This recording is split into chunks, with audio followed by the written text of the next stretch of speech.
When I was young, people used to laugh at me because they thought it was lame to see a black kid in love with trains. But that was then, the people respect me now. I turned my passion into a paycheck when I became a conductor. When you levitate to a whole nother dimension, that's pure elevation. Clear signal, high ball. You're not just watching, you riding the throttle notcher. Where the rails run wild and the stories run deep. You're not just watching, you riding the throttle notcher. Where the midnight train to Georgia wake you out of your sleep. Two diesels painted white and black with 100 stacks. Shake the grounds of your house if you live right by the track. Ladies and gentlemen, boys and girls, we welcome y'all to episode number 10 of Throttle Notches with today's guests. In the crew room, ladies and gentlemen, y'all waited. I advertised it, and here we go. Our very first female throttle notcher, Miss Lisa Fobbs, BNSF. How you doing today? I am fine. We gotta put that whole name, Lisa Kelly Fobbs. All right, Miss Lisa Kelly Fobbs, BNSF locomotive engineer in the building. How y'all doing today? I am great. How are you doing, I am A-OK. A-OK. And A-OK again. It is wonderful to finally have you in the show. We've been having some schedule mishaps. You know, we're having scheduled and we're having scheduled and some things to come up on both our ends, but we finally made the time to be able to sit down. And again, you are the very first female on Throttle Notches, the first lady of Throttle Notches. Thank you. Okay, so with that being said, let's start it off. We're going to get a little bit of your background. From my understanding, you come from a long line of railroaders.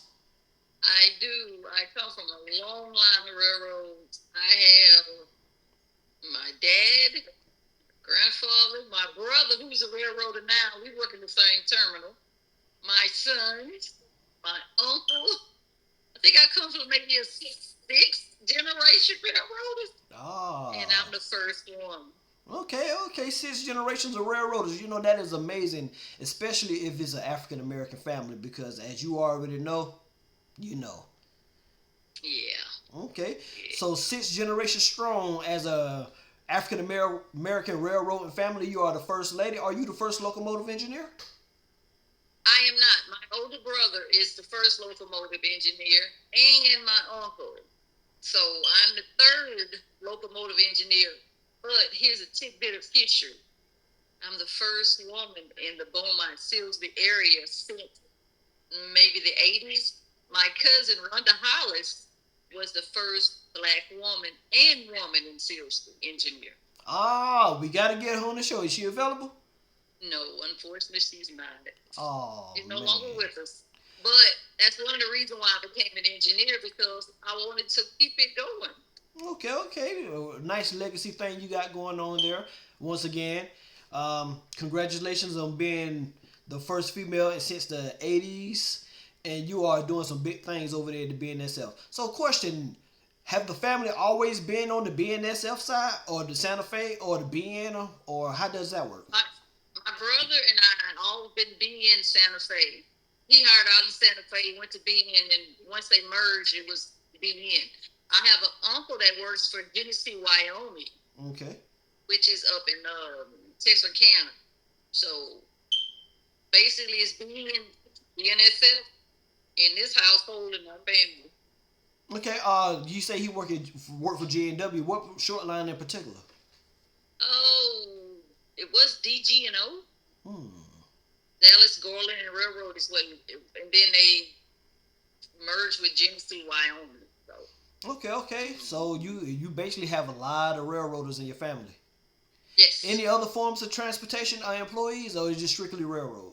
Strictly railroads. Okay. And my mom, she's a bus driver, so transportation, yeah. Okay. So what position do your sons hold?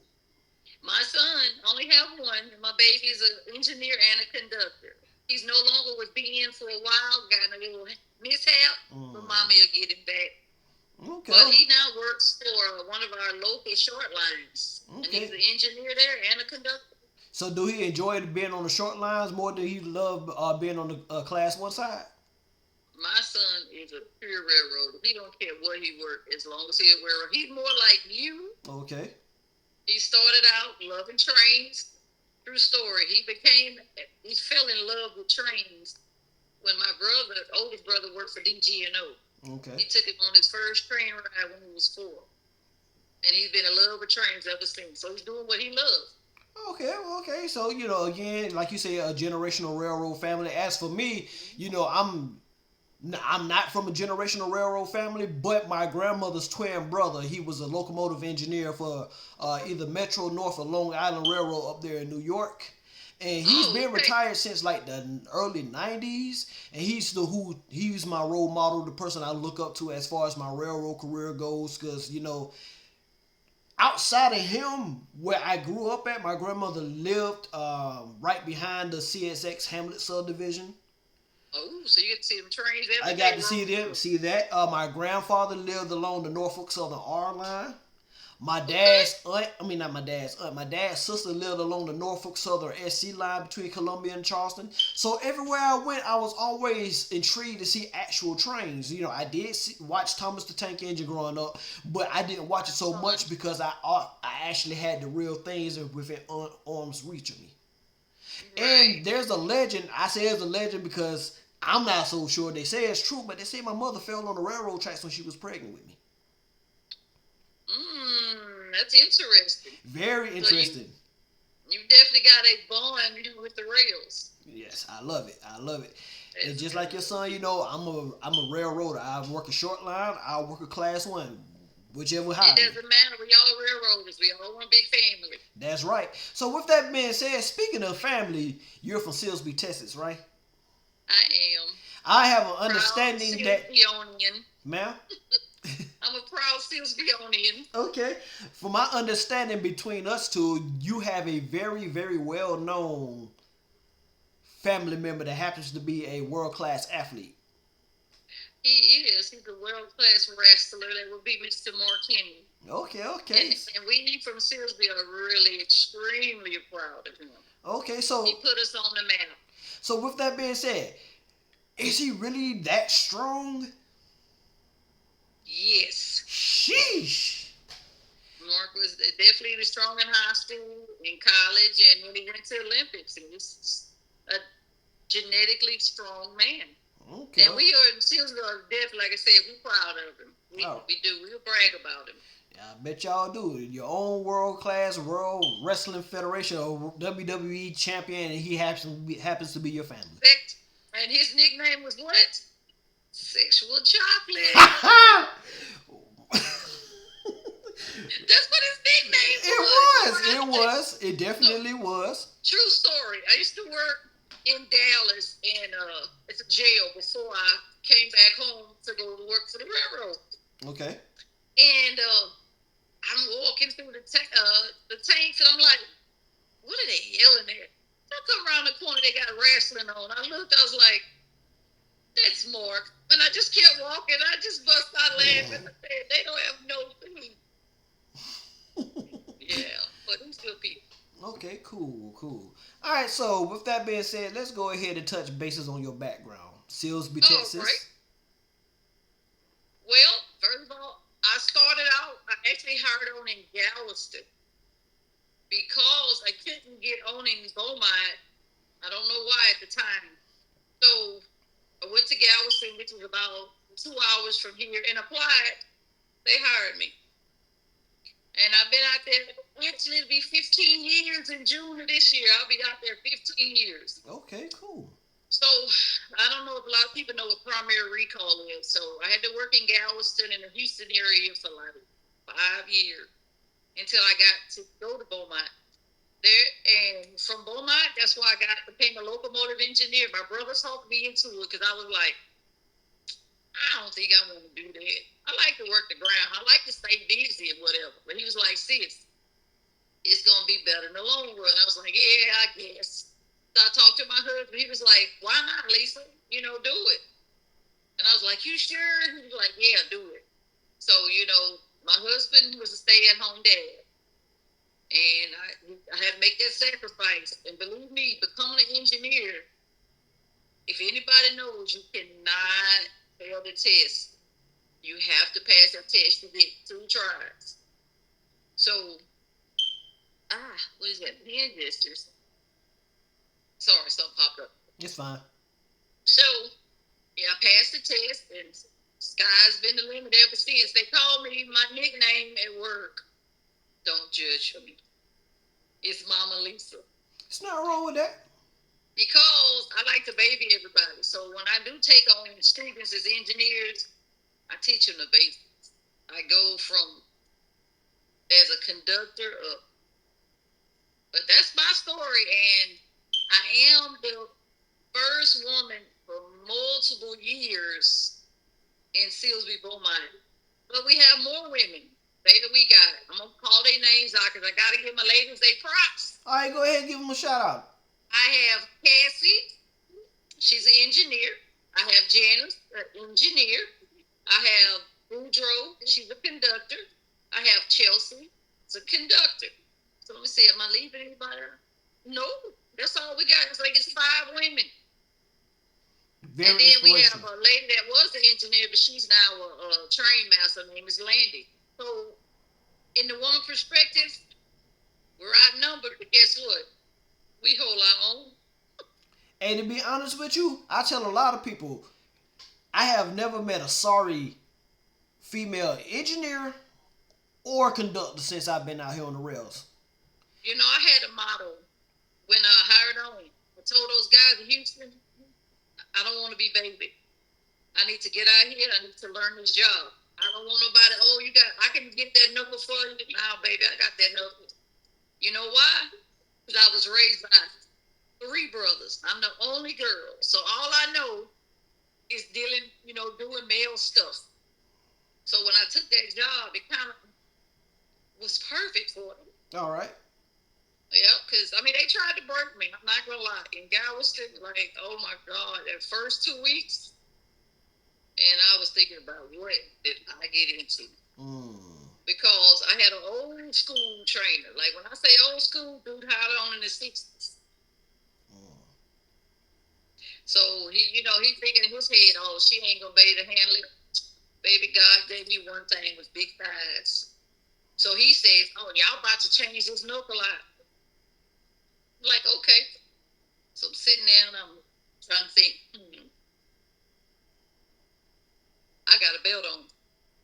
I took that belt, tied that pin up, grabbed that knuckle, put on my thigh, and lifted straight up. Did it. He looked at me like, I said, baby, I'm not a normal woman. I got a job to do. I got kids to raise. I'm going to do this. But as for working in a male-run environment, in our area, them guys is foolish fans. I didn't have any issue with discrimination of color, sexisms, none of that. They actually, I would say in this area that I work in, it's not like that. All right. We got a job to do. We get in arguments, and Mama Lisa fixes it. But, as for all of that, oh, she a woman, she can't do this, she can't do that, baby. I'm going to show you better than I can tell you. All right, now. And I did. And I tell all the women that come behind me, baby, you won the lottery getting this job. Because back in the day, 80s, 70s, 80s, it was hard for a woman to get on. Definitely. No matter what color or race you was, it was no hard for matter women. what color, no race, it was hard. So now I would say that the railroad is a little bit more lenient. They're open to it. If you can do the job, do it. And BNSF, when it comes down to equality, they are equal. They don't discriminate in any type of way when it comes down to hiring. Okay. We got them from the ages of 18 to the ages of 60 plus. In my terminal, that's what our age group. They had a guy hired on 2 years ago. He was 18 years old. Just got out of high school in 6 months. And he's an locomotive engineer. He's 20 years old. Hey, man, that's a blessing if you could get in that young. It is. Well, so it's a good thing about our company. We hire right off the street. Now, they have colleges you can go to and work your way in, but with me, I hired right off the street. I had an idea, but here's a true story, right? So when I applied, I didn't tell my older brother. until I got hired. Because, older brother, don't want his sister working out in that weather and all of that. But when I got hired on, he was like, you know what, sis, you're going to be all right. Which is true. I was okay. Now, mind you, ain't getting some trouble because I had my troubles. Oh, you want to hear a story? Tell it. We hear. I was one day out of class, out of conductor class. One day. All right, one day. I go to a yard. I had worked before, but not a particular area. So we had a crossover switch. I lined one side of the crossover switch. I didn't line the other. So I can laugh now because I didn't derail. But what really, really, really bothered me was they had a crew that was finna get on the train. I was bringing the train to the outbound crew.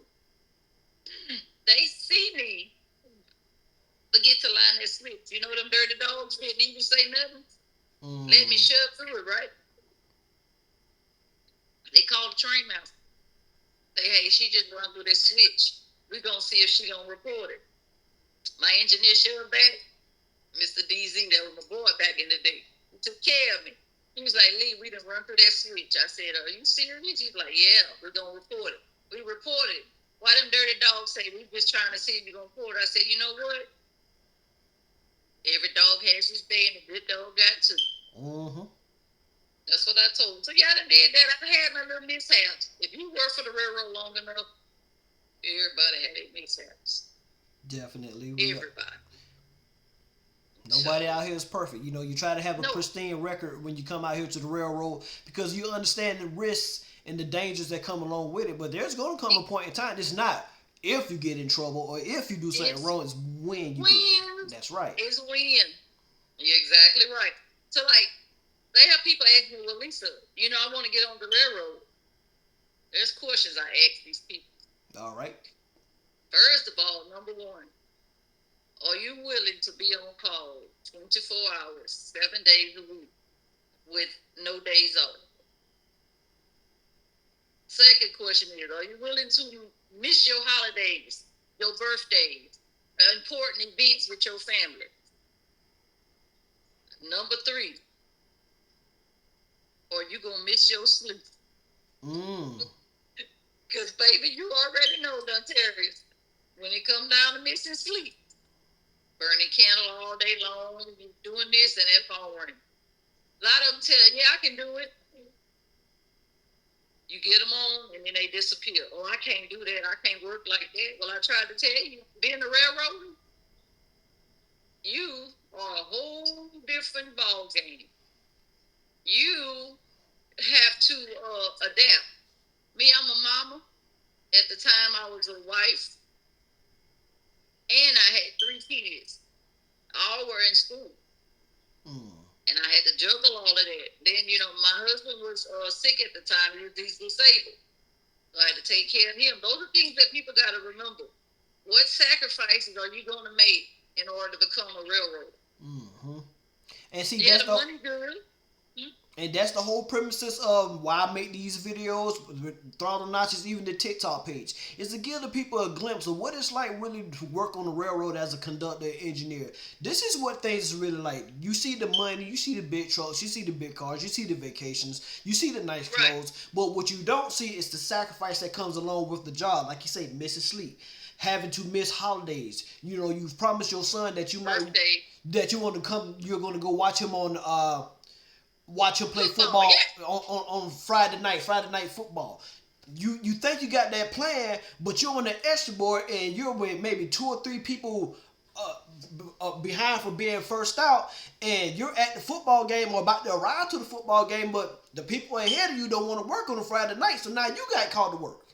Exactly. You got called, and then you have to explain to your children why you're not there. Well, I got to go to work.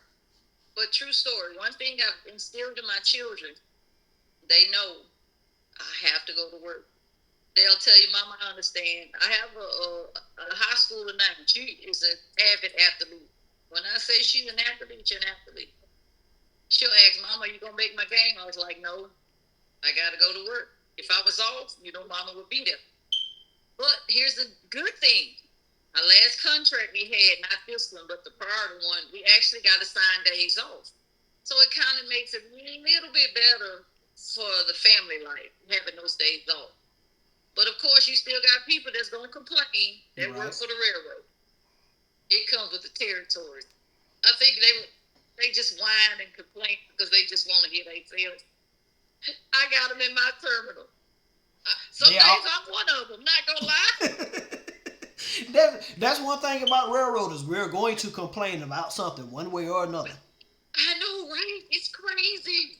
That's like an unofficial rule. If you don't complain, people gonna look at you like, "What's wrong with you?" That's right.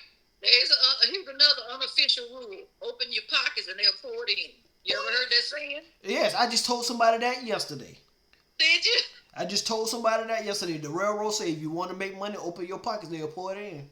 They'll pour it in. Because there's so many different ways to make money as conductors and engineers. I was even explaining to the guy, like, me personally, I enjoy being on the road. I'm not on the road.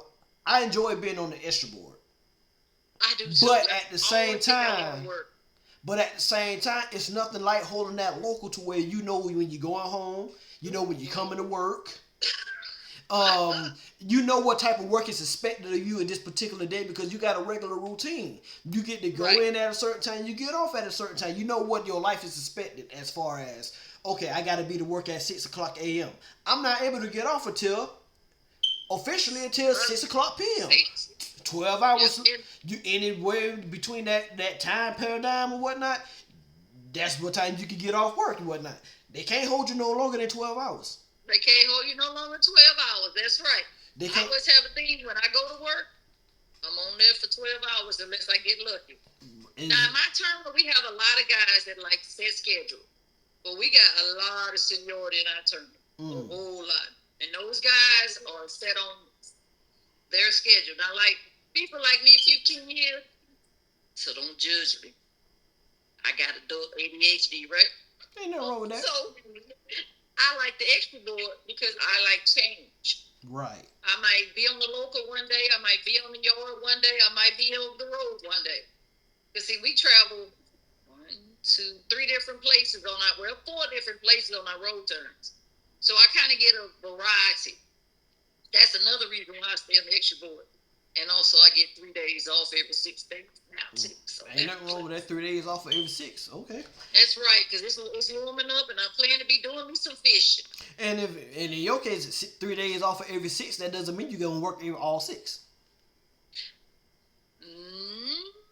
Kind of, sort of, depends. If it's say during the week, it's slow. Thursday, Friday, Saturday, Sunday, you grinding, baby. And it's there's nothing wrong with the grind. Nah, I don't mind the grind at all. I don't. I do not mind the grind. It keeps me busy. In between my daughters and getting around the house, that's what keeps me busy. Okay, so with that being said, so I understand you were saying that your kids have an understanding of mommy got to go to work. But what was it like originally for you as a mother when you first became a conductor? Because, at some point when you get that conductor seniority or whatnot, you can stay put. But then you get called to engineering school. Some places you can turn it down if you don't want to become an engineer. Other places, you got to go. It's mandatory. Right. Well, when I first hired out, my kids were like elementary and junior high. Yeah, they were young. My son was in 8th grade. My daughter was 5th grade, and then baby girl. Now, baby girl was born 6 months before I hired on the railroad. So I went through the whole training and everything when she was a baby. Baby. So I missed a lot of that, but it was hard, but I had to look at this. You got to put your caregiver hat on, and you put your mama hat on. Okay. And when it was time to go to work, I got miles to feed, I got mortgage to pay, I got all of this to pay. So I just bossed up and do what I had to do, just like I'm doing now. Right. So, what was it like for your love life? I understand you was married at one point in time with your husband. Like, what was that like being on the railroad and having a stay-at-home husband? My husband enjoyed every bit of it. You know why? Because he was spoiled. Mm. So you was spoiling him the other way around, huh? Yeah, but he did. My husband stepped up so well. My kids didn't want for nothing. But when I would come in from a 12-hour or 18-hour day, depends on what time I get home. I go to sleep, we have meals cooked, I come up, I socialize, I do what I gotta do. Me and my husband had fun. We sit up and watch TV. We were like old people though. Like we had that old type look. Some man survivor coming on or something. We sit up and play board games. And see, I like to fish, right? So he would take me fishing. Right? That is my passion. He was in the wheelchair, so I had a van. He'd go out, tell me what to do. It's just sit. That was my love. That's what made me happy. When he was happy, I was happy. Okay. And he knew I was happy fishing. Oh, and shooting guns. Yeah, I like to bang every now and then. Ain't nothing wrong with going to the gun range, but you out there in Texas, so your gun range is probably out the door. In my backyard. All right. It used to be till I had some Californians move in, but that's another story. But yeah, those are stuff that that's how we kept it going. Okay. For 15, 20 minutes. He passed away 2 years ago. So yeah, we kept it going up until then. Okay, I'm just about to ask how's things with you guys now, but you just informed me that he passed away. So I will send my condolences to you and your family for the passing of your husband. But no, what I do, I just keep going. I do my little TikToks. So one day I got like bored. I'm like, what is this TikTok thing? And my daughter was like, oh, you don't want to do that. When they told me that, you wanted to do it. I'm gonna do it. So, but yeah, that's what I do. And I have a schnauzer that is attached at my hip right now too. I got a grand dog. Ain't nothing wrong with that. Thank goodness, no grandchildren, but I do got a grand dog. Okay, so you say you got on TikTok. How did you come across my page? You popped up on my For You page. I was scrolling, I was like, he's a railroader. Click, and then some of your stuff was just entertaining to me. Like, I think you had one, I don't know if you had just hired on, and you were getting ready to climb on the train or something. You were standing by the van.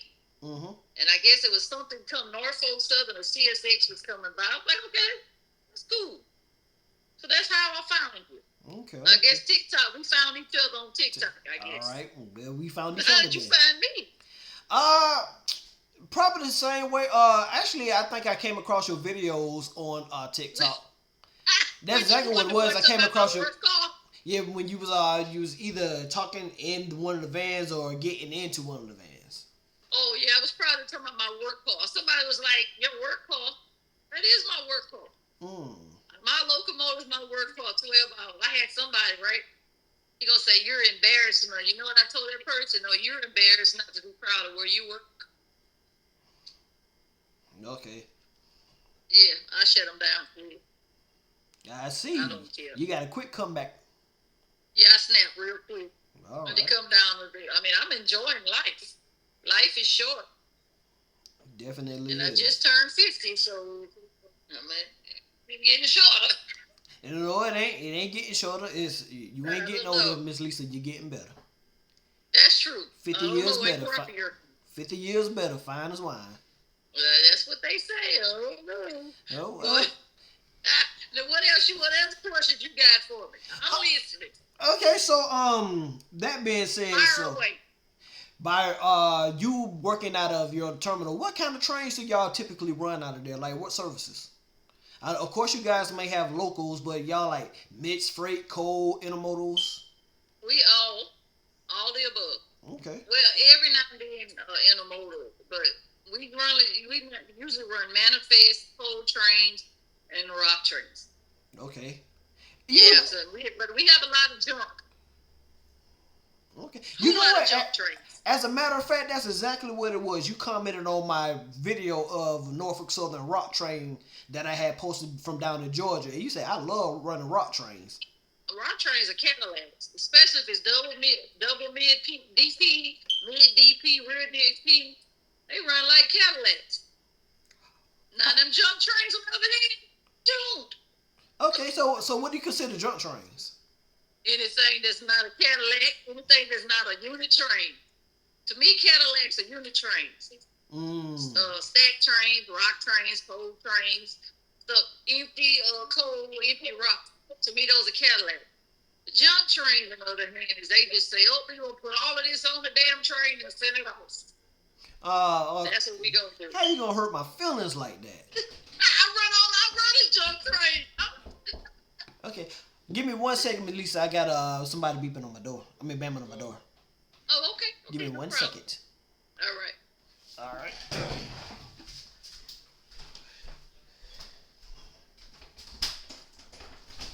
What up, man? What up?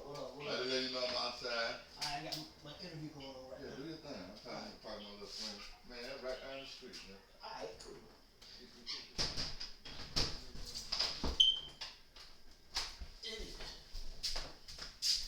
Sorry for the interruption. It's okay. I'm sure we'll be interrupted here, so we're almost done, right? All right. Oh yeah, you hurt my feelings. My favorite, as far as besides intermodals, I absolutely love intermodals. My favorite trains are actually mixed freights, manifests, because to me, it's just the quintessential definition of what a freight train is. All different types of commodities, empty, loads, things of that nature. And it's, to me, it's just amazing to see locomotives put that much weight down the rails. Ooh, yeah. It is amazing. You want to know my favorite locomotive? What is it? Shoot. It's the SD40. You know what, Miss Lisa? It's good. I was just talking to one of my railroad mentors. I was saying yesterday that I noticed that even as a rail fan and as a railroader, I've always noticed that SD40-2s and YCAL GEs, they work very well together. They do. In our yard, we switch with SD40s. Mm-hmm. It's just nothing like hearing that Cummins goes. To me, it gives me chills. My second favorite is the SD70 Mac. Do y'all still have any more Macs? You know, yeah, y'all do. Y'all run them on them coal trains out of Wyoming. Oh, man. A Mac, you ain't got no stalling. When you get your notches, baby, you can hear it just start rolling. Man. It just gives you chills all over. Man, I wish we had them down here, because right here in Columbia, man. Really? As much as we usually have mainly GEs. Mm-hmm. And if we have any EMDs, you're going to have a 70 ACE. You might have the 70 ACCs, which is the NS rebuilt of their standard cap 70s from back in the 90s. We don't really have a whole lot of different types of power, different types of YCAP GEs, of course. And then, like I said, maybe a 70 ACE or a 70 ACC. But other than that, it's more GE heavy around here. Really? We got a conglomerate of all types of locomotives. And that's why we can run all types. But like I said, those are my two favorites. Okay. And it's just something about listening to them. I don't have a problem with the GEs, but to me, it's power, but it loads a lot. It takes a little longer for them to start loading. Now you sound like... You give me something, like I said, the SD40, when you switch it in the yard, you go from idle to run 80, baby, here it comes. Mm-hmm. See, at least down here, if you want to catch some good vintage power, you got to go to the short lines. Really? Yes. Now, don't get me wrong, CSX and NS, they both still had the Jeep 38-2s, and the NS might have a Jeep 60 around. But if you want to see if you want to see some vintage 4-axles, for us, we got to go to the L&C Railroad, which is the short line that I came from. Okay. Jeep 38s, Jeep 40s. They used to have the Canadian built Jeep 40s. Now they picked up a few of the Union Pacific SD70Ms. They have they used to have some former CSX SD60Ms. That's what my son had one. What else? They have a former a former Southern Pacific tunnel model SD40 T-2. Really? Mm-hmm. That's vintage. They run that paired with a Dash 8 40C standard cab Dash 8. That mother slug set. See, the LC Railroad used to run a lot of in cab switchers back in their heyday. So Okay. it wasn't up until maybe I say about 2005 when they started to experiment more with some of the 4-axle standard cab locomotives. We do still have have a few 4-axles around here because some of our switching areas you can't have 6-axles in there, so they That's usually right. have it. 4-axle, or you have to reach and grab. But That's right, and that's the same thing with the LC Railroad. We even with Norfolk Southern and the LC, they both have. We still kind of have high hoods. oh, Mm-hmm. From time to time, well, I know the LC has the 2866, which is a G38 AC, a former G38 AC from the Southern what did they Railroad. pair it with? Because it doesn't have a lot of power. They're usually paired with those G38s or those Canadian built G40s. Yeah, because some engines don't like each other. You know that? Mm-hmm. A lot of people's like, I was like, you can't marry certain engines together; they will not work. Right. That actually what they was trying to do. We had another switcher. We had two different kinds of switches that they was trying to do a mother slug set with, and one of them switches would just not work at all. It's not work. We So- run into that sometimes. So I'm like, well, You building constantly, and she was like, why is this not working? They don't like each other. Mm-hmm. Which is strange, oddly enough, they machines, but they don't like each other. But weird. they got different personalities though. That's like we do. That's like railroaders, engineer and conductor. Mm. I have my favorite engineers. I have my favorite conductors. When I run with my favorite conductors, the time passed so fast you wouldn't even know you're on that train for 12 hours. And then I had them mute ones that just sit there and do this. And I'm like, yeah, I need you to talk. So how often do you run overnight? Ooh, you know the railroad don't work in the daytime. I mean, that's true. Depending on where you at, you get a lot of traffic moved The overnight. majority of our trains are at night. Okay. Like tomorrow when I mark up, I might end up catching a day because I go back on the board at like 6 a.m. in the morning. So I might get a day trip. But ours train usually is at night. All night. So that's why like my night days be all jacked up like a newborn baby sometimes. And that's why you be making a lot of your videos. I'm just getting to the hotel. It's about 7 a.m. I'm like, sheesh. Yeah. It's like that one that I made about, I was just had got to Lafayette. And I'm sleeping out here. Boom, boom. I'm like, what is that? I'm a day sleeper. Like, I'm really screwed up right now because I slept all night. And I got in here and I cleaned my house. And I'm going to be up all night watch. Because I got to go to work in the morning. I'll be anxious. But being on that extra board, there's no telling where I'm going to be. There's nothing wrong with that. No telling. So this far in your railroad career as a conductor and as an engineer, what are some of your more favorable runs that you can remember? Oh, there is a subdivision that is pure dark territory that we run on. No signals. You are track warrant control only. There's no safety overlays. Nothing. That is my favorite territory. You know why? Because I get to run my train. With that being said, ladies and gentlemen, a lot of railroads, when you go into dark territory, that PTC and that trip optimizer, that's out the window. Trip optimizer, the safety overlay, all you got is your knowledge of your territory and hopefully a dang good conductor. Okay. Because the territory I'm talking about, had me crying almost one day.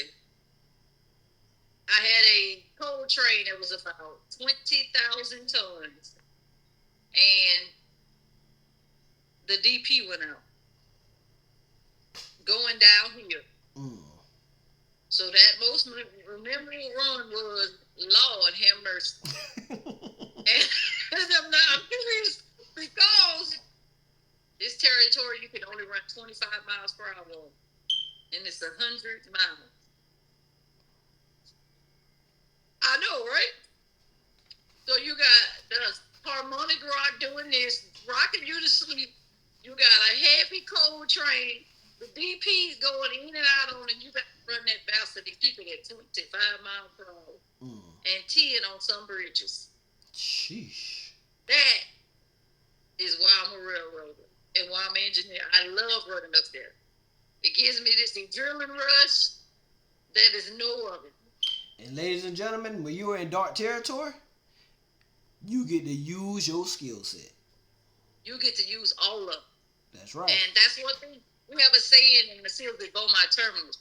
If you can work as an engineer on that subdivision, you can work anywhere. You could be a what we call ace engineer, which everything is perfect. That is my most memorable. I love work. I hope I get to go up there tomorrow, to be honest with you. All right. So how often do you work that territory in particular? Sometimes once, twice. It could be 5 days a week. It depends on that person. They have a local that goes up. And if he lays off, I can catch it off the extra board and be up there all week. So sometimes when we get called, we have a lot of outline terminals. And sometimes they lay off and we're stuck. We're actually held to that job until that person comes back to work. So I don't mind. Okay. Have you ever thought about bidding on that job in particular? Or? Nope. I only do it off the extra board. I am not a regular job woman. Well, you did explain I like that. the extra board. Because it does give you a variety of, like you said, give you a wide variety of jobs you can run, whether you're local, a coal train, intermodal, and things of that nature. You know, it gives you a wide variety within your schedule, especially when it comes to the time you get called. And it also keeps you familiar with your terminal and the territory. That's right. So, you know, some people do the same thing over and over, and then when they get displaced or bumped off of their slot, they're a little rusty. Me, I can, as an engineer, if I get a new conductor, I can tell them what to do in every instance. That's another reason why I would say working the extra board, because it keeps me fresh. All right. So with y'all, with BNSF, when it comes to dark territories, all your dark territories are 25? No. Or just that one? Just that one, because that is the oldest territory that we have in our area. Old. Like, I would probably say it was my dad ran on that territory. My dad hired on in 1973. Sheesh. So need I say how old that territory is? Nah, that's very old. I think it was maybe established in the 30s. So it's old school railroad. So they don't go up there and like maintain the tracks to get y'all up to a higher mile per hour? Or is it more so? It's taken a long time to get it done. Okay. Because it's that much, like, they got the original rails. Some spots have the original rail. Sheesh. Yeah. So, I mean, that's when you got to be on your toes. When you can't be spinning. You can't, you know. We actually have a hill that's a 2% grade in our area. And it's mountain grade. And it's a doozy. That's another reason why I like going up there, because it makes me work. It gives you the perception that you're going downhill, right? But actually, you're going uphill. Until you see an accelerometer shoot up to 50. And that's when you know you're going downhill. So with that being said, what is the name of that subdivision? I would like to see if there's any videos available. You can try. It's the Longview Sub. Say that again? Longview Sub. Longview Sub, BNSF, Longview Subdivision. Yeah, Longview Sub. You can look at the I'm sure they got, I don't know. It would be interesting. Let me know if they got some videos on it. I'm actually about to look it up right now.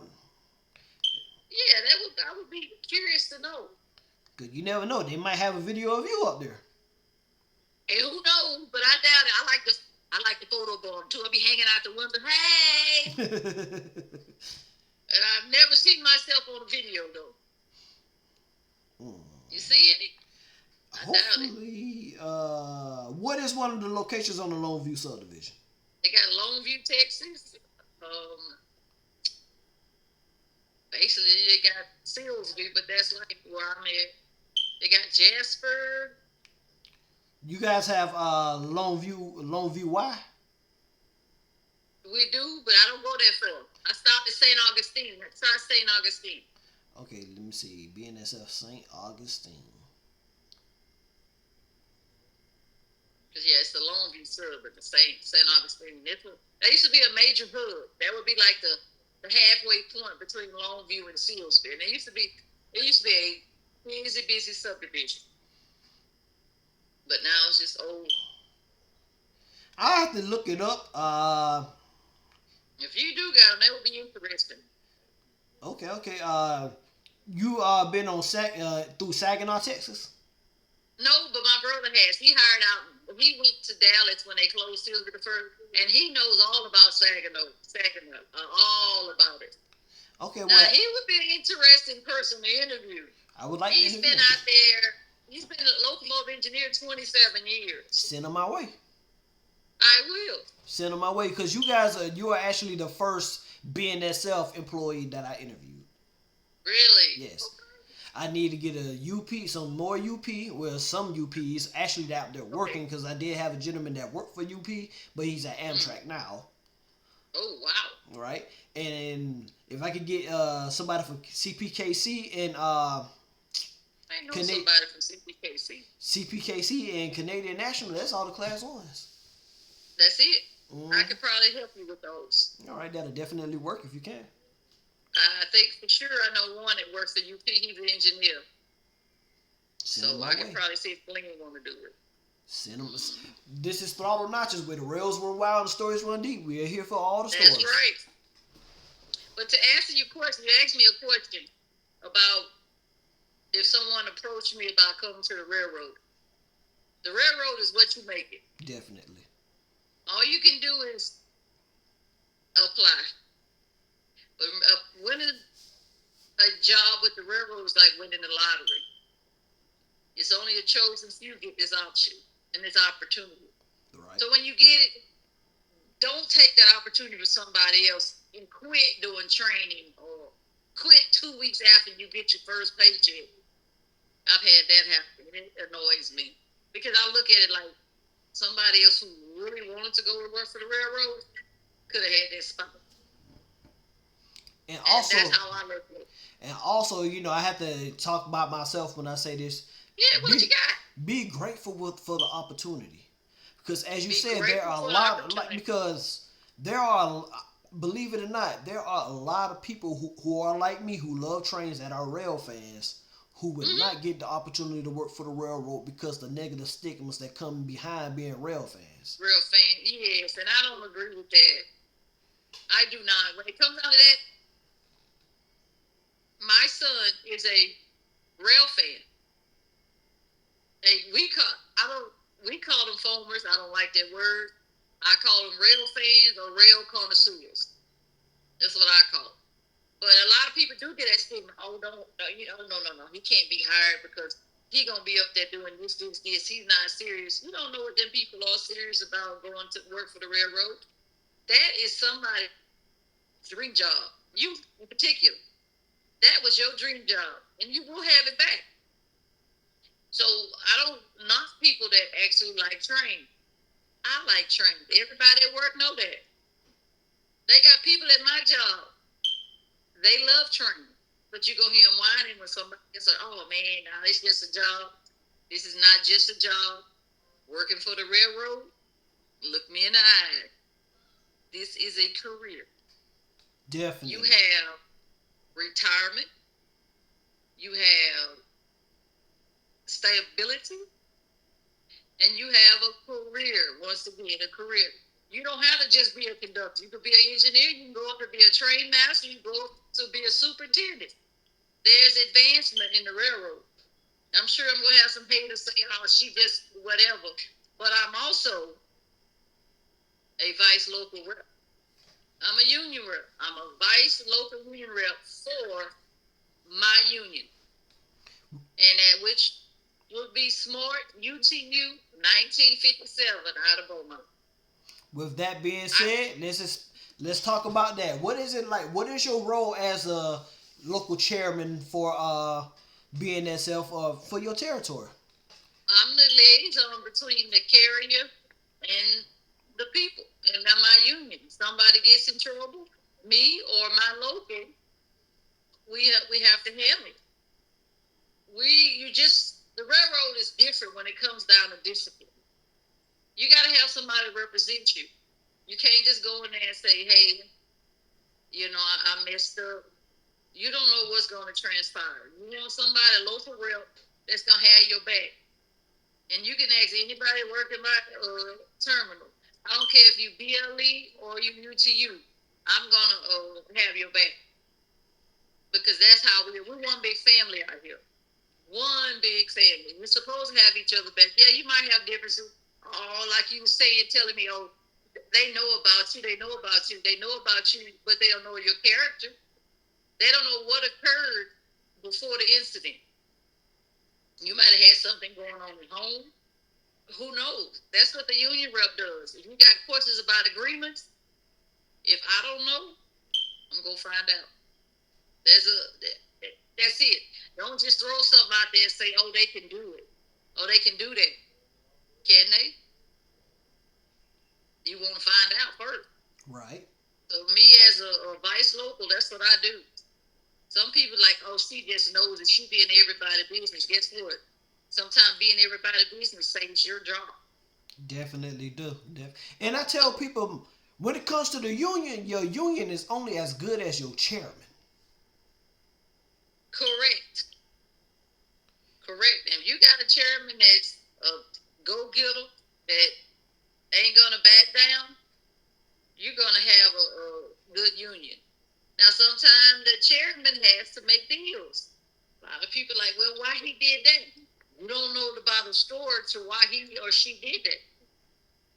You're kind of in how can I say, a gray area when it comes out. You have to make sure your people are happy, but then you got to make sure you're not stepping on toes either. Right. So you got to kind of know how to balance. Some people say that I get too aggressive at times. Maybe not. It depends on the situation. Or they might say, oh, she for the company. You don't know what's going on behind the closed doors for you to say that. Right. That's how I look at it. You never know, like you say, me being. I became a vice local, huh?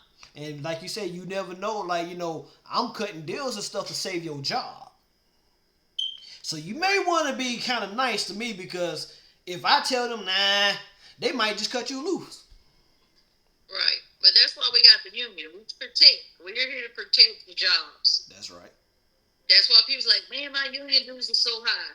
Okay, but the union dues are high, but there's a reason why they're high. Me as a local rep, I do everything for free. I don't get reimbursed for anything I do. What I do is out the kindness of my heart. Right. Because I don't want to see someone lose a job. Have you ever had to represent someone that you may not necessarily wanted to represent, or may not have gotten along with, per se, with you guys being co-workers? Not really. I've had that problem. But, I mean, when you represent somebody, you got to, if I did, your biases have to go to the side. This is about keeping that person's job, making sure they still have a livelihood, making sure that they're okay. Right. That's what, and my local chairman is amazing. A lot of people's like, well, he's doing this, he's doing that, but he's actually a really good person. He's been a local chairman, oh my God. He hired on when he was 18 years old. And he's 52 now. Is he still employed by the railroad? Yes, he is, and he's still my local chairman. Okay. So let me ask you this question. With that being said, this is a question I asked my co-workers before, but I'm going to ask you. Do you think your local chairman should be someone who's retired, that have no ties to the company, what I mean by no ties to the company, they've done their time, so they don't necessarily have any. I'm not gonna say any biases towards being the part of the carrier or being for the people. Do you think local representation should be more represented by someone who's retired and know the rules and regulations versus somebody who's actively out there? This is my opinion that it should be someone that's actively out there because they know what's going on at all times. You still have those connections. Like me and my local rep, we work good together because somebody can come to me and say, hey, this is going on. I'm calling him saying, hey, you aware of this? And it keeps it in a tight knit. So that's just me. I wouldn't want someone represent me that's no longer with the company because they're not aware of what's going on present day. Okay. In our terminal, everybody that's represented from the BLE to the UTU, we all work. Like, if we're having trouble with a hotel, 9 out of 10, I'm going to know about it because I'm going to that hotel. That's why we have local yard reps, and we have road reps. Me, I represent them all because I'm everywhere. Right. So I don't want someone representing me or my people that's not with my company. That's retired, should not even be there because you're out the loop. That's how I look at it. Okay. So, outside of being a union rep, a locomotive engineer, conductor, have you ever had thoughts about going into the management side? No. Okay. Thank you. And here's the reason why. I'm kind of content where I'm at. In my area, if I was going to management, I would have to relocate. And that's why I said no. And I'm kind of happy with my little country town. And with me going to work, coming home with less responsibility as much as possible, minus my union stuff. That's why I said no. Okay. Now, if I would, it would be in the training department. Because I like to train. So, that's my answer. Okay, cool. Because me personally, I always told myself, if the opportunity came around to go into the management side, would you leave the ground to go into management? No. Why? Because I like being on the train. That's what I like. The money, don't get me wrong, is an increasement of money when you go into yeah, for some people it's an increase in money when you go to the management side of things. But I just like being on the ground. I like working on the train. My place is in the conductor's seat. Or if I ever get the opportunity to go back, is in the engineer seat. I like to go out there and play with trains. So here's a question for you. When, not if, we never use the word if. When you come back, will you go to the seat?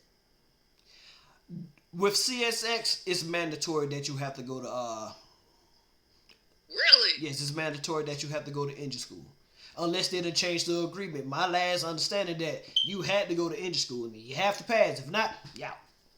Right. But see, with us, you have an option. But if no one goes, then they'll force the babies in the terminal to go to engine service. That's how it works. But we got guys that's been out here 30 years that have never been engine service. They're conductors.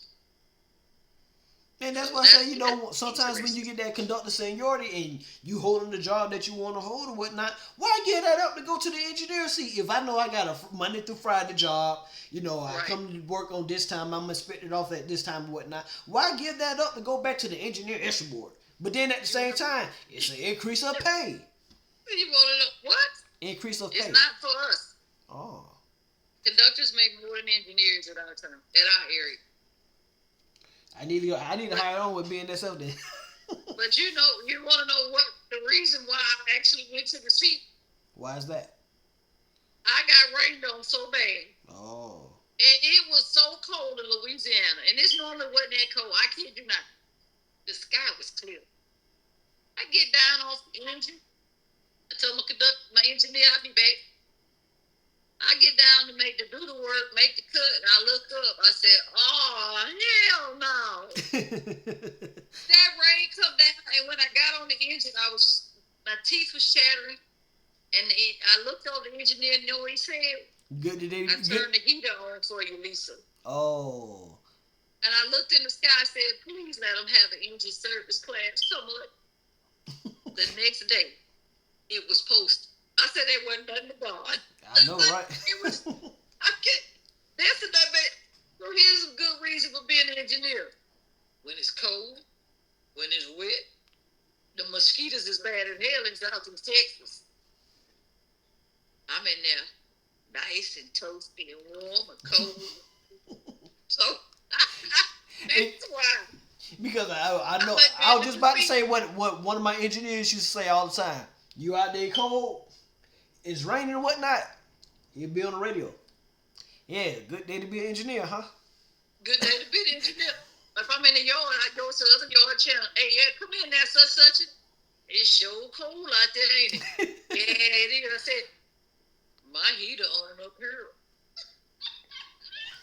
Yeah, I mean, That's what I do. man, when they used to say that, man, I used to get some. Leave me alone, man. Or then when it's hot, there'll be a rock hit the window. Open the window, what you need?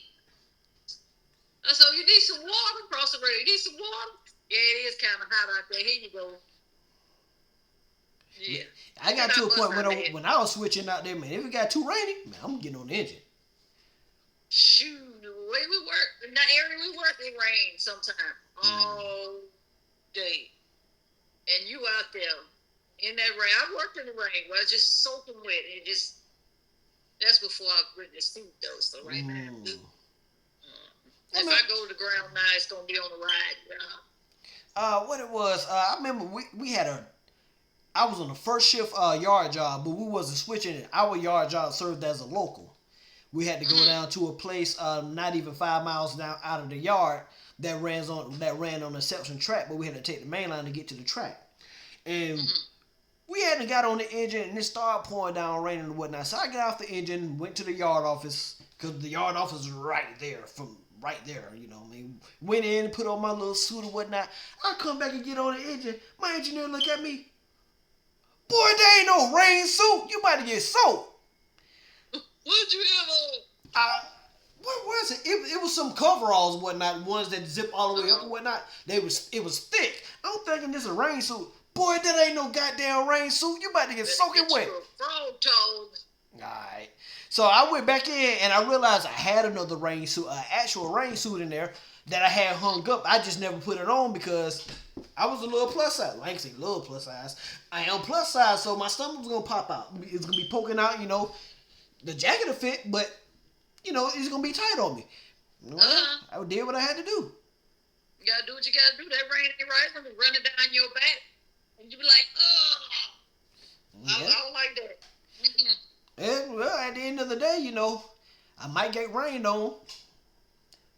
But you making money. Yeah, I take a little rain for that. That's it. Alright. That comes with the territory. You can't be no pudding working out on the railroad, male or female. I've always embraced it, you know, no matter if it's cold, if it's rainy or whatnot. Work gotta get done. Work gotta get done. And if you like don't do no 1, 2, 3, 4, the freight gotta go. Work gotta get done. And if you don't do the work, guess what? That's insubordination. Whew. Yeah, that's a lot of people. The good part about it in our terminal, like I said, we got so many old guys. They can look at the switch list. They can get that switch list knocked out in 2 hours. Okay. It could be 300 or 400 cars, and they can get all them cars switched out. Look at this list. Okay, so let me ask you a question. In your terminal, do y'all kick cars or do y'all DPU? Oh, we kick cars, we DP, we do everything. We are old school terminal. Okay, so when I say kick cars, like you got somebody that's up there in the seat, or they RCO? I'm not DPU or RCO. No, I'm in the seat. Oh. And when they say kick them, from straight run eight. Hey, okay. I prefer kicking cars. I don't like the idea of an RCO box. No comment. Why you say that? I prefer an engineer in the seat because, you know, the RCO has steps it's got to do. if you got a bunch of heavy tank cars against some empties, what that pin gonna do? Fall, right? By the time they, with an engineer, you can tell them bunch it, Right. kick them. With RCO, it's got to go through notch 1, notch 2, notch 3 before it gets to the notch that you set it. I prefer old school engineer, but I'm biased because I'm an engineer. Okay. And again, I don't like the idea of a RCO box. You know, I don't.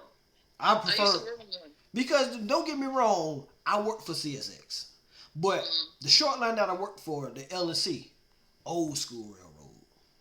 Yeah, you kick them. We kicking, not really. But I've had instances where we may have had a car that's kind of out of place or whatnot. Instead of shoving it all the way back, the guy who was switching is like, man, go open this anchor cup, close this right here, bleed this off. Hey yo, such and such, kick it, get it on down the rails or whatnot. Yeah, see, but in my yard, we have 2 yards.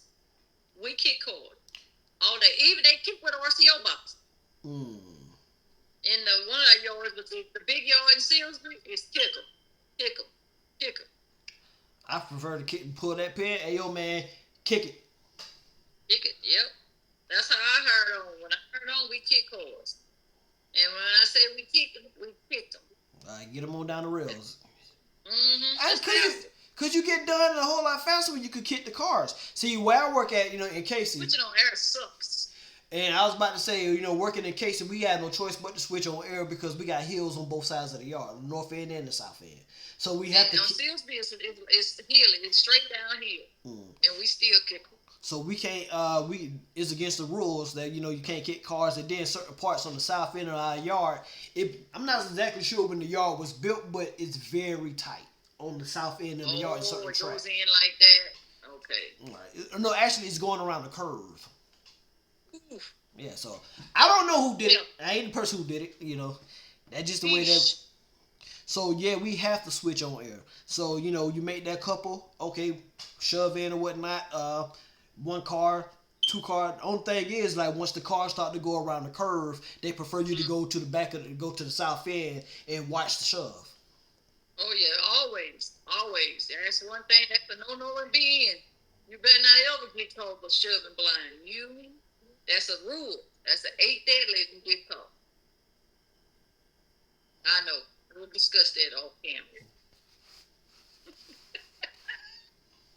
Well, you know what, Miss Fobbs, if you have any questions about that, we can talk about it now, because I'm very open about the situation, it's... Right now, being that you're going to arbitration, you shouldn't be discussing it.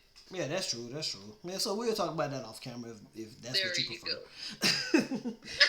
Ladies and gentlemen, I have not had an arbitration date, but you were talking about in the future, so, whenever I get my date, we'll talk about it. Once you go to your arbitration, then it's okay to talk about it. Okay. Because you don't know who hates you. That part. No way. In my case, I know who hate me out here. Well, I know. I'm sure I got hated, but you know what? Let them be your motivators. To be honest with you, I paid no bit of attention. I wouldn't. Well, if you don't like me out here, that must mean either I'm doing something right or you just don't like me. Or that, because them the man wants to be watching your page. Okay. You know that. Okay. You're the main ones. Okay, well. But Again. you're going to be alright. You just remember, don't make no comments like that. All right, definitely. But that's my advice to you. I'm coming up on my year since I've been out. My last day of working was March 16th, 2025. I'm coming up on my year since I've been away from the company, and I really miss it. You'll be back. It sucks I'm in the situation that I'm in, but at the same time, I think, and they might hear me say this, or somebody might watch me say this, it's just my truth. Right now, with what I have going on with my son, being a single full-time dad, it kind of came at a time that, I was needed to be home more. Okay. And that's not saying they call me back and say I can come back to work. I'm not going. Oh, yeah, I'm going back to work. But at this point in time with my son's situation, me being a single full-time dad, I'm very much needed at the house, being a father, Right. So it came at a cost, but it was a blessing behind that because of the simple fact that I got my son full-time. And that's good. Right. So I hate the cost that it came by, me screwing up, in which I'm pretty sure I'll get my job back when the time's right and when the time's come for me to go to arbitration. It just sucks not being able to do the things that I want to do financially because, I'm being punished. And at the end of the day, rightfully so, because I broke the rules. I tell anybody the same thing. CSX has been good to me. I just screwed up. Right. Well, like I said, that's a lot of people don't understand when you tell them, oh, I got dismissed, or I got fired, then I got to go to arbitration. Normal people, when you get fired, you can't go back, right? Right. But the good part that we have arbitration, which will more than likely you'll get your job back. And that was my first time there actually being fired. My first time ever going to an investigation or anything of that nature. So and all that'll all be in the thing. Just remember, you need to find out what your date is. Right. Make sure all the paperwork was submitted properly. Right. So I would definitely get on that pretty soon. Definitely. Because you coming up on a year, you need to know something. Because Right. you should have a date by then. And that's the truth. Definitely. Mm-hmm. Now away from But that I'm gonna bad say- subject. Go ahead. I just want to say thank you for letting me come on here and do my little spiel. It's all And, good, Miss Lisa. It is great to have you on the show. We finally was able to make it happen. You being I know, right? You the been first lady tagging and everything. the first lady of Throttle Notches. It is great to see what the railroading world is like from the perspective of a woman, and especially one that's an engineer or a conductor. You know the saying. All engineers are conductors, but all conductors don't always become engineers. That's right. And like I said That's one time right. before, depending on the railroad, becoming an engineer may be mandatory. Some companies you got the choice; you could turn it down if you don't want it. Yep, our company is one. You have the option, but right now you need to keep every option open. If you are a conductor, contemplate being an engineer, ask yourself why. And then ask yourself why not. What you got to lose? If you're smart enough, you're sharp enough, pass that test, elevate your mind. Right. Elevate your mind and you'll be okay. Okay, so question. Since you've been on a Class 1 railroad, have it ever crossed your mind to go to a short line? Or Not like at the moment because I actually hired on with the Class 1. But if something was to transpire, it would probably be. But we don't have a lot of short lines in our area. Mainly ones dominate here is CP, KCS, BNSF, and UP. They have like a little short line that works our paper mill, which is Tennessee, Wyoming. Right. But I'm trying to stay employed with BNSF as much as possible. That's understandable. Very, very much understandable. Has it ever crossed your mind or ever been a time that you thought that you maybe wanted to jump ship to the UP? No. You know why? Why is that? Because BNSF Santa Fe runs through my blood. So it's the That's family the only reason legacy. why. Yeah, it's a legacy for me. Okay. Yeah, just like cruising, it's a legacy for me. All right. It's about time to go on vacation again. There's nothing wrong with that. You just had your 50th. You was just recently, if I'm not mistaken, out skiing. Yeah, no, it's been a long time ago. Oh. Now I lay up on the ship and drink margaritas and lay up on the beach in Mexico every 4 months. Ain't nothing wrong with that. You work hard to be able to do so. This is, ladies and gentlemen, this is the perks of being able to work on the railroad. You make great money to be able to do the things that you want to do in life. You got to put That's in. true. When you first come in the door, of course, you got to put in your time being on the bottom of the totem pole. And sometimes it might be a year. Sometimes it might be a few months. When you got somebody that higher in up under you, you might still be at the bottom, but if you got a little cushion on your butt, then you can make moves. If it's So available. I have when I hired on in Galveston, old guy told me. I think he was there 40 years. He told me something, and it stuck with me. My older brother told me the same thing. When you first hire on with the railroad, this is any railroad, you can ask anybody, do not make any major purchases Definitely, no major for purchases. the first 5 years. Because that F word, furlough, it gets sketchy for that first 1 to 5 years. Mm-hmm. Once you get over that 5-year hump, I'm not in your pockets. And I'm just giving a suggestion. Try not to do it unless you've been out there 5 years. And you know, I have a mortgage to pay, so that's why I'm, you know, running around See? trying to find, doing as much as I can to keep myself afloat, keep my son afloat. You know, and outside of a mortgage, I'm a father, so I still have to make sure he's taken care of. Yep, you're a parent, which is number one. Right. Gotta look out for the babies first. Definitely. So, you know, definitely. those are things that's just sacrificing. But I try to tell people, just don't. And I had one guy tell me, you don't run my funds. I said, no, I don't run your funds, but that furlough is a bitch. All right. Without her period, well, bitch on her period too, because it'll come least expected. It will. Right now, we got back to norm. I don't know what was going on a couple of months ago, but we all good now. Everybody working. So have you been furloughed? A time I or two? am not. So I don't know how, but when I hired on at that perfect time. Mm. Now I was the baby for a while, getting bumped around, but I was always working every day. Mm. So I never had to experience furlough. Never even touched it. I hired on in 2011, and the railroad was doing that. They was turning and burning. We didn't hit a furlough until I would probably say about 14, 15. Mm-hmm. And that's when, but they had a big gap, a hiring freeze between 11 and 14, and then it slowed down.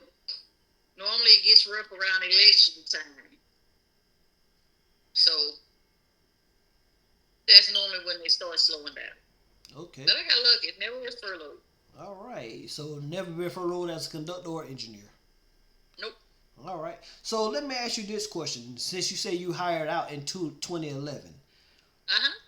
I'm pretty sure, I'm not so sure, but has PSR taken effect over at BNSF? Yes. Okay. So with that being said, what is the distinct difference between 2011 and 2026? Because with me, just as a rail fan being out of Columbia, South Carolina, the amount of trains that used to come through the city in 2011 is madly reduced to compared to what it is now. We used to have, like, just for the NS, for example, we had 2 sets of intermodals, 2 sets of manifests going north, 2 sets of manifests going south. Now it's just one each way. The Precision Railroad, everything is being combined. That 2 trains probably got turned into 1. That's right. That's why.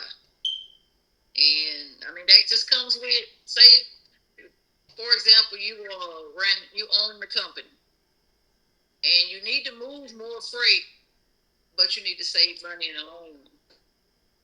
That's what they did. Fuel has something to do with the fuel and crew management. It's a lot of stuff to do, but PSR is affecting everybody. We do the same thing, but y'all run monster trains. Monster. We don't run that. The biggest train I ran this month was 160 cars.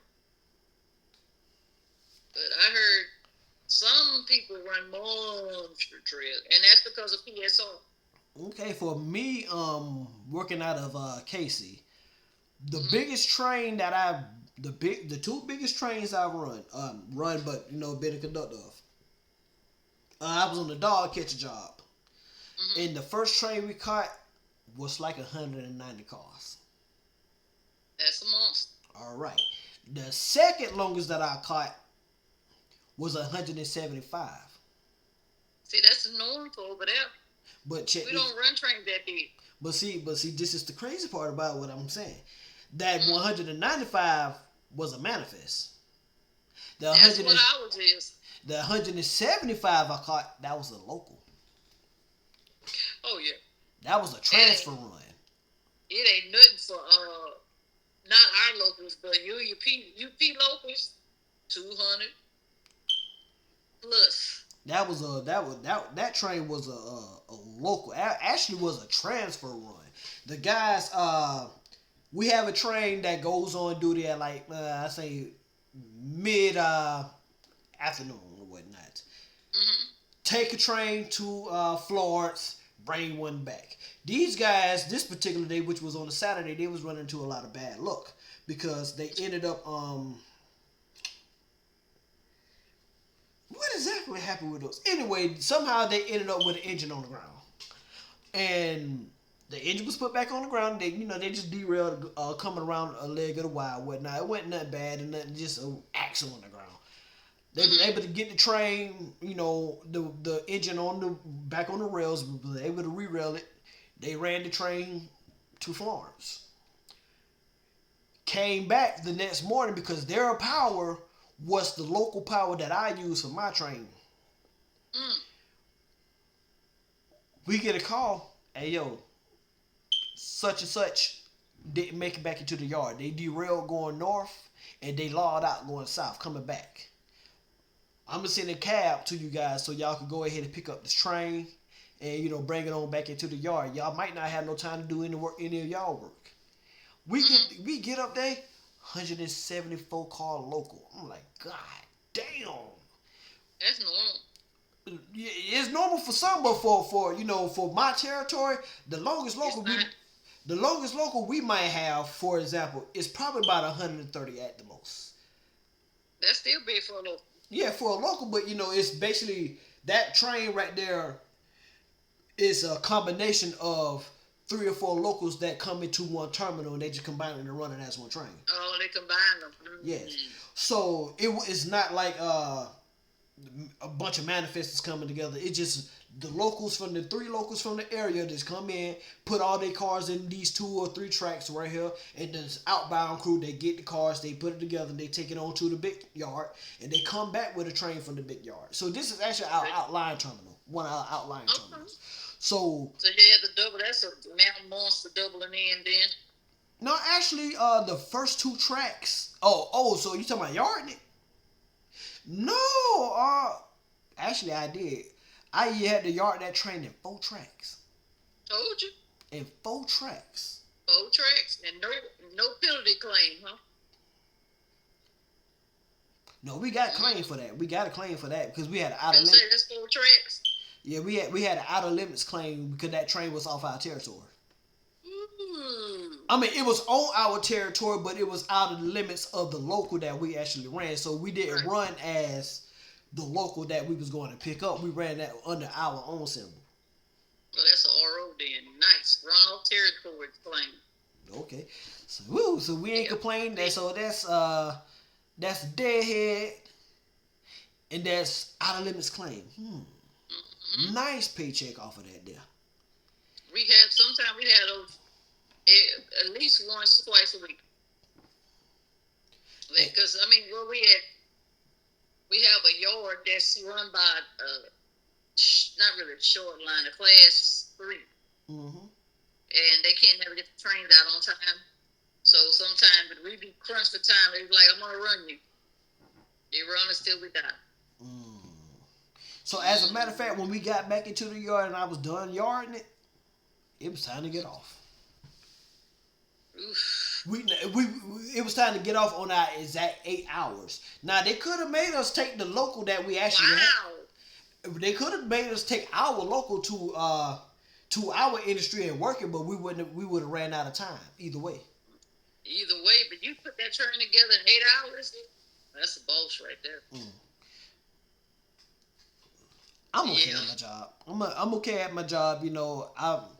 Like I said, a buddy of mine who I work with, he was calling me even before my debacle, even when I was still out there. He's like, bro, I told you you're the most popular person on the railroad. I'm like, why you say that, man? You say that, but I don't believe that. He's like, dude, everybody know you can switch out here. I'm like, okay, well, I just come to work. I just like A doing my good job. switchman make the day run good. Mm-hmm.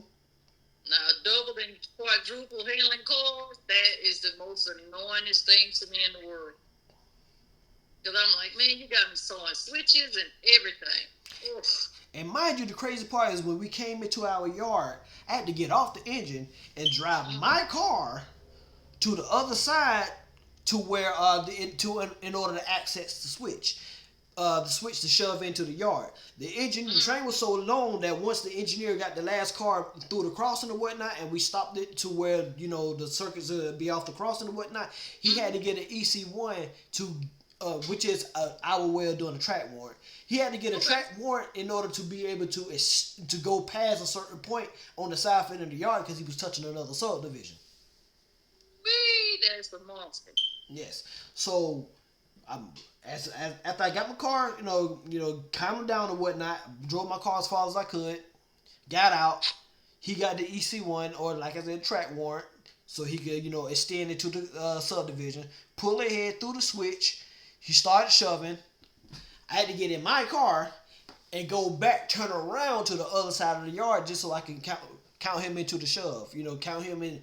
Okay, you had to clear at this point, blase, bring it down, tie the handbrakes on the north end, drive back down to the south end of the yard, make the cut again, make a cut, you pull the head past the switch, shove on into this track, and thankfully the last cut that I made, all of it was a unit train going to, not necessarily a unit train, but all of it was going to one place.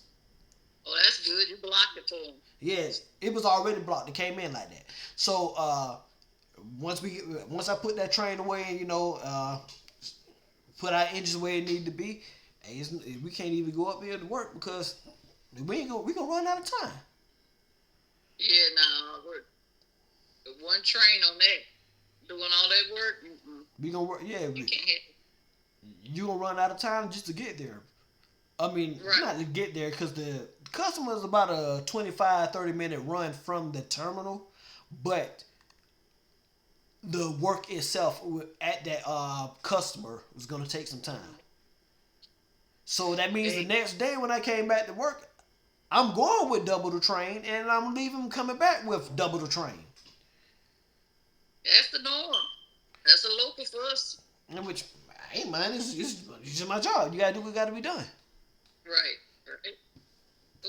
But, it's a part of the job. Everybody, again, like I said, people see the money. They don't understand the sacrifices of being an engineer or a conductor out here. And those who understand it are those who put on the boots and walk the pavement. We walk the balance. That's it. And that's why I said, some people can't walk a mile in the railroader's shoes. They wouldn't understand. Yeah, they definitely wouldn't. All right, well, so, Mrs. Fobbs, this is the part of the show where I allow, my guests to give advice to the future generations of railroaders, the children, and then, the guys and gals out here that's trying to get into the railroad industry. It's your chance to give advice. What can you tell anybody that's seeking to work on the railroad right now, and even some advice for, the rail fans that's out there that are young and underage that want to come out here eventually in the future? Well, first of all, I tell you, apply, keep applying, and don't give up. Because the only way you can fulfill your dream is to apply. For the young ones, enjoy watching those trains. Don't let someone deter you saying, oh, that's just people rail fan, foreman, and you want to work out here every day. Live your dream, and then when you become 18 years old, apply. To all the women out there, don't let nobody say you can't do this job, because baby, you can. To all the men out there thinking, oh, I don't have a chance, I really need this job to take care of my family, apply. Don't let all that. You're gonna hear negativity because you hear negativity every day on the news or in life. Don't listen to them railroaders that's work for the railroad telling you, oh, don't apply, it ain't no good. I want you to ask them a question why you haven't quit yet. That's what I need you to ask. But as for them young ones, when you get the opportunity, when somebody put you on the engine, go. It's fun. It's fun to go choo-choo. All right. That's my answer. All right. And this next question is the question I have to ask everybody. Oh, God. Your picture perfect run. You get to pick the power, the train type, the subdivision, time of the year, time of the day, and the weather. What is your picture perfect run as an engineer or a conductor? My picture perfect run as an engineer is on the Conroe sub. I have some SD70 Max on my head end. I have a pure stack train. And it's daylight, it's sunny, it's in the springtime, and I get to run track speed. That is my picture perfect run. No run-ins, no laying down, just perfect. And I'm running this train, not Tio. All right. You relying on that skill set. Yep, relying on my skill sets. All right. All right, ladies and gentlemen, that is the one and only Miss Lisa Kelly Fobbs, locomotive engineer, conductor BNSF Railroad. I appreciate you for coming on the show. I appreciate you coming on the show. As I stated earlier, the way your interviewing skills are, I would like for you to interview me as a guest on Throttle Notches, and you be the host. I would love to. We will get together and get that done. All right. Episode number 10. First, last thing I want to do, last but not least, I'm starting what I call a railroad shout out, but I shout out to any class 1, any short line, commuter companies, and things of that nature. I want to send a special shout out to the Sandersville Railroad down in Sandersville, Georgia. I'm looking forward to coming down there sometime next week, hopefully, to spend a few days chasing you guys around. Sandersville Railroad runs about 10 miles out of Tennille, Georgia. They are a kaolin mastermind. They haul kaolin products. They haul, I think, a little steel. They haul a lot of pulpwood and stuff like that. And they're well known because their fleets are NCAP, SD 1200s, SD 1500s. They have a slug unit. So they're basically all first generation, second generation switch units. No standard cabs, no wide cabs, just switch units. So again, shout out to the Sandersville Railroad. I'm looking forward to coming down and chasing you guys around sometime next week for my birthday. Happy early birthday then, sir. Thank you. February 26th, Pisces. Oh. Yeah, we're going to get a lot of flack for that. Yep. Well, with that being said, ladies and gentlemen, again, my guest, Miss Lisa Kelly Fobbs is in the crew room. She's about to leave the crew room. And we are all going to go on by a day. Bye. With that, ladies and gentlemen, this is Throttle Notches. You don't just watch us, you ride with the Throttle Notches. Y'all have a good night. Big traffic on my tracks, call me CSX. Hot ballin' that throttle, you should see me flex. You ain't know what I'm on a manifest. You don't like what I'm doing, you should see what's next. That diesel sound like a jet, gravy train on the stretch. Denzel with the freight, immortal can't be late. Money train with my gang, Donnie doing his thing. Catch him late night Sunday, double stack motor running. Metro on the subway, I ain't talking about Washington State locked in for the politics. Learn how we be haulin', big checks in my bank, I think I'm UPN. I don't got no friends, just dividends, big Benjamins. Life hard on the railroad, pushing hard like Thomas. It's worth it all in the end, when you make it deep out the tunnel. Retirement checks in the stash, a few commas in the safe. Travel underground, cross states, you don't know my location. You're not just watching, you riding the Throttle Notches, where the rails run wild and the stories run deep.